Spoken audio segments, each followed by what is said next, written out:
আমরা আমাদের মণ্ডপটি তৈরি করেছি সংবাদপত্রের ওপর বিভিন্ন ধরনের মব হামলা এগুলোর বিরুদ্ধে নীরব প্রতিবাদের ধরন হিসেবে। তাছাড়া আমরা আমাদের মণ্ডপে বিভিন্ন ধরনের থিম রাখতে চেষ্টা করেছি, যেরকম এখানে আছে ভাঙা ইট আর জলপাই পাতা। জলপাই পাতা হচ্ছে প্যালেস্টাইনকে রিপ্রেজেন্ট করে, পাশাপাশি ভাঙা ইট হচ্ছে বিশ্বজুড়ে চলা বিভিন্ন ধরনের যুদ্ধ। তাছাড়াও হরিজনদের যে অস্পৃশ্যতার বিষয়টা আছে ওটার জন্য আমরা স্টিলের চায়ের কাপ রেখেছি। চা শ্রমিকদের যেই ন্যায্য মজুরি প্রাপ্তির থেকে বঞ্চিত করা হয় তার জন্য আমরা চা পাতা তোলার ঝুড়ি রেখেছি। বিভিন্ন ধরনের নিপীড়নের বিরুদ্ধে আমরা মেসেজ দিতে চেয়েছি, এটাই আমাদের মূল লক্ষ্য ছিল।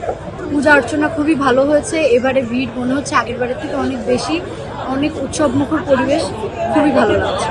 আমরা সরস্বতী পুজো উপলক্ষে প্রত্যেক বছরই ভিন্ন ভিন্ন থিমে আয়োজন করার চেষ্টা করি। তো এবছর 2025 সালের পর থেকেই আমরা দেখতে পাচ্ছি যে দেশে বেশ একটা মব সন্ত্রাসের উপস্থিতি লক্ষ্য করা যাচ্ছে।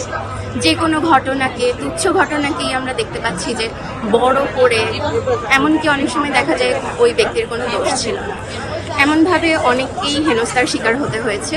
তো মব সন্ত্রাসটাকে মাথায় রেখে, আর এই যে রিসেন্টলি প্রথম আলো, দ্য ডেইলি স্টারের মতো এত স্বনামধন্য দুটো পত্রিকার ওপর হামলা হয়েছে এবং তাদের পত্রিকা অফিস পুরোপুরি জ্বালিয়ে দেওয়া হয়েছে, তাদের কোনো নথিপত্র, কোনো ডিভাইস কিছুই অবশিষ্ট ছিল না, ভেতরে গিয়ে ভাঙচুর পর্যন্ত করা হয়েছে।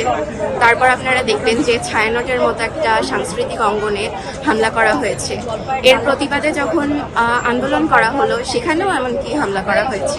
তো এই পুরোটাকেই আমরা রিপ্রেজেন্ট করার চেষ্টা করেছি এখানে। আপনারা দেখবেন এখানে ভাঙা পুরো থিমটাই হচ্ছে ভাঙা জিনিসপত্র দিয়ে করা হয়েছে।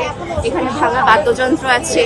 এই পুরোটাকে আমরা আসলে মব সন্ত্রাস আর এই যে আমাদের সংবাদপত্রের উপর যে হামলাটা হচ্ছে এটাকেই আমরা মূলত ফুটিয়ে তোলার চেষ্টা করেছি। এগুলো যেন ভবিষ্যতে আমাদের সমাজে আর আমরা দেখতে না পাই।